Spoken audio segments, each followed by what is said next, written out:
If you're on a bench boost this week in FPL, then you need to be doing these things. And if you're not doing these things, then it could be a very bad bench boost. You need to be making the most out of this bench boost because this is the biggest opportunity to get a green arrow so far this season in FPL double game week 33. In FPL fan and you're not subscribed to this channel, then do hit subscribe on this channel. It'd be very greatly appreciated. It takes 1 second, and drop a like as well while you're down there. We have to start things off by talking about Mateta, who got another early substitution and just 2 points in double game week 32, and is his starting spot in doubt going forward. So Oliver Glasner, I mean, he substituted him in the earlier game, then he confirmed that he'd start him in the second game for Crystal Palace against Newcastle. And yet again, Crystal Palace, I mean, he got absolutely smashed again because he did so many goals. He did 5 goals and 10 goals in the last 2 games now. And Mateta's now had 2 early substitutions, one on half-time and one in about 55 minutes. And honestly, it's getting quite painful. And is it time to be selling Mateta? Now, the problem is, in terms of double game week forwards to transfer in, we're not exactly spoiled for choice because chances are we already have Omar Marmoush, and as well as that, Mateta is our other double game week striker. We probably have Alexander Isak as our other striker. Now, who's the other striker that we can bring in for Mateta? Now, it's difficult when he's got 2 fixtures coming up. I know the fixtures aren't ideal against Bournemouth and against Arsenal. Now, the problem is really, who do you actually move him to? Because there's Watkins who's got a double game week we're going to talk about in greater detail later on in the video. But around Mateta's price point, there's not really any great double game week strikers, and you do think Mateta will, at least surely he's going to start the next game. I don't see Nketiah starting, to be honest. I think Mateta's got to keep his place in that Crystal Palace side for the game against Bournemouth. And as I say, you've got to get more minutes out of Mateta, I still do feel, across the double game week for Crystal Palace than you are, say, bringing in a single game week player who's got a decent fixture. Now, very well, a single game week player could outscore Mateta this week. But I do think minutes-wise, I think Mateta will surely get 90 minutes. I think he'll get as a minimum, and I think he'll probably get like maybe close to 120 minutes. But it is concerning. He's been substituted now in 3 of the last 4 games early. I don't know if it's because of that kind of concussion or that knock that he got when he absolutely smacked into against Millwall. I don't know if he's fully recovered from that or not. But then he's had a game where he scored in the game like since he's had that injury. So I don't really understand what's going on. I don't know if he's got a problem with Glasner or Glasner's got a problem with him or what. But I still do think I've just got to be keeping hold of Mateta, just due to the fact that we're not spoiled for choice in terms of other strikers for a double game week to bring in. Like even an Ollie Watkins, who we'll talk about later, his minutes aren't even nailed as well. Going on to Aston Villa assets. Now I want to speak about Ollie Watkins and Rashford a bit more in depth, but just talking about the general assets. This was their team that they played against PSG in the Champions League. They almost got through on, and this was what you say is Aston Villa's strongest team according to Unai Emery. Obviously put out his strongest team for that game. In terms of players that Unai Emery always chooses, it seems to be Ezri Konsa's the one at the back that's the most nailed in terms of that right centre-back spot. He could also go out to right-back as well, Konsa, but as a right centre-back, he seems to be that number 1 nailed Aston Villa defender. So for me, I think he's great for a bench boost. I think he's a good chance, or a decent, or at least a chance of him playing both games. He'll definitely play one. Hopefully he will play in both of them double game week games. I've also put the fixtures up there. You can see they also have Crystal Palace in the FA Cup, so they've got 3 games in the space of 7 days, where will all these players get all maximum minutes? I'm not so sure on that. So Ezri Konsa, I think he's the best out of the Aston Villa defenders, but will he play all three of them games and two of them Premier League double game week games? I'm not 100% sure, but I think he's the most likely to.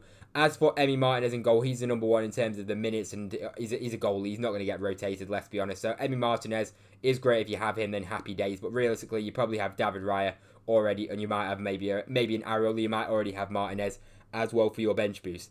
Now, as well as that, of course, Morgan Rogers has been playing pretty much every single minute for Unai Emery over the course of the season whenever he's been fit. And yet again in the Champions League, he did start. And to be honest, I expect him to start in game week 33. Such an important such an important player to the way that Aston Villa play. I really don't see Morgan Rogers coming out of the side for that game against Newcastle, which is such an important game. Now that Villa are out of the Champions League, surely their main focus now has got to be the Premier League. I know they're in the FA Cup and of course they want to get silverware, but getting in the Champions League will also be very important. And coming up against a strong Newcastle team, which is very much in form at the moment, I think Aston Villa have got to go full strength for that team. Then they've got an equally important game against Manchester City as well. Like Man City, of course, are literally fighting them out for the Champions League spots. Very close to believe they're pretty much next to each other in the table right now. So it's literally a 6-pointer game. And again, Villa have to go full strength for that. But Villa's team is very good. They've got a very deep squad with many players that can come in and out of the side, which we'll discuss in a second. But as I say, the main players is Morgan Rogers, Ezri Konsa. These are players that Unai Emery has trusted over the course of the season, and in my opinion will continue to trust. As for Ollie Watkins and Marcus Rashford, now a lot kind of gave it away in terms of who Unai Emery's preferred striker is right now, and it actually is Marcus Rashford. He did very well against PSG, got a very nice assist in that game to Conster's goal, and he looked like a threat all game in that, to be fair, as well. So Marcus Rashford is definitely someone that Unai Emery is favoured to, and of course that's why he brought him in January. Now Ollie Watkins definitely has fallen out of favour in terms of his minutes over the last few weeks and since January, really, and even at the start of the season when Duran was coming in and out of the team, Watkins just hasn't been a that good FPL option in terms of guaranteed minutes over the course of the whole season so far. So will it change in game week 33? I don't think so. I don't think Ollie Watkins will be getting great minutes. I really think if you're going to bring him in, you are hoping for one start at the best. Like, I don't think you can go in there expecting 2 starts in that double game week game. I think he can get 1 start at the most, and then a substitute appearance, but I don't think he'll be getting 90 minutes in either of the games, in my personal opinion. As I say, Unai Emery just isn't favouring him at all at the moment. Now, he came on against Southampton and made a great impact. He was the difference in that game against Southampton once he came on. So there's definitely, of course, still a role to play for Ollie Watkins, and he can definitely do very well in this double game week. The fixtures, it's not a great double game week. It's against 2 teams that are, of course, around Aston Villa, but they are 2 defences that can definitely concede goals. So Ollie Watkins, I think, is definitely a punt, but I've been put off him after that Champions League game, to be honest. Not starting the game. When he came on as well, Aston Villa didn't look as good once Watkins entered the field in that game. So I do personally think that Rashford will start the next game. So it's put me off that transfer for Ollie Watkins. If you're looking at my team, I was planning on bringing in Ollie Watkins if the minutes were good in the Champions League and if he looked likely to start. But as of right now, I'm kind of going off that move, to be honest. And especially for me, I'll be taking a hit to bring in that transfer.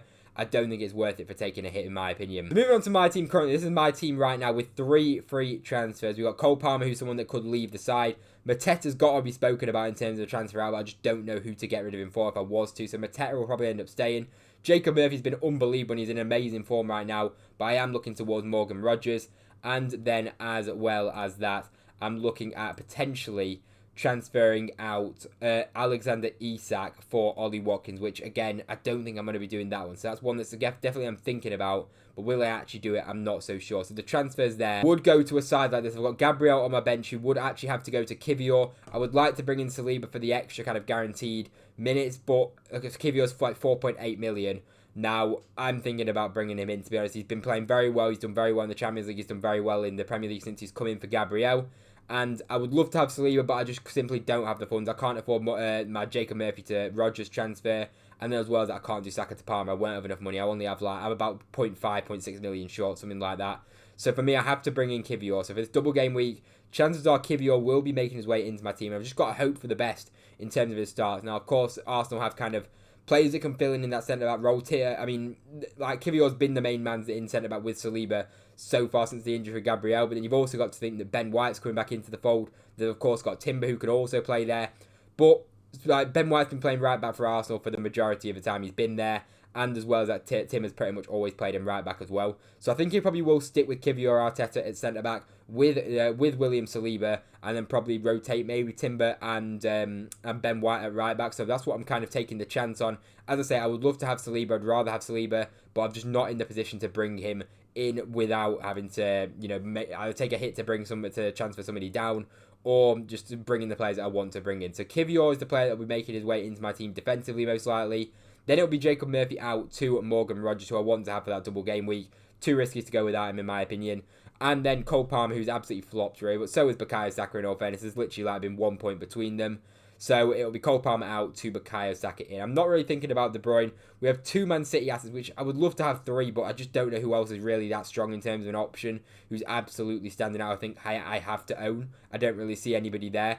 Arsenal, then, we have got 3 in David Raya, Kivior and Saka. We've got our 3 Crystal Palace players, which have been so disappointing in this double game week. Let's just hope for better in the double game week 33. And then we've got 2 Aston Villa players. Then on our bench boost, speaking about the bench boost, we then have only single game week players, unfortunately, which is not what I wanted to do.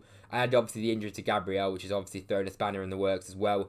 Things just haven't really worked out in terms of that. But the single game week, bench boost doesn't even look that bad, to be honest. I think Ariola's got the best fixture. I always brought him into bench boost in game week 33. That was the plan. And then as well as that, Bruno Fernandes against Wolves is a decent enough fixture despite Wolves being in good form. And then Alexander Isak against Aston Villa away, which, I mean, as I say, I could bring in an Ollie Watkins, but for a hit, is it worth it? Is he going to get that many more minutes than Isak across the games? I'm not so sure. With the 4-point hit taken into consideration, not sure it's worth it. And I'm happy to own Isak in a bench boost anyway, to be honest.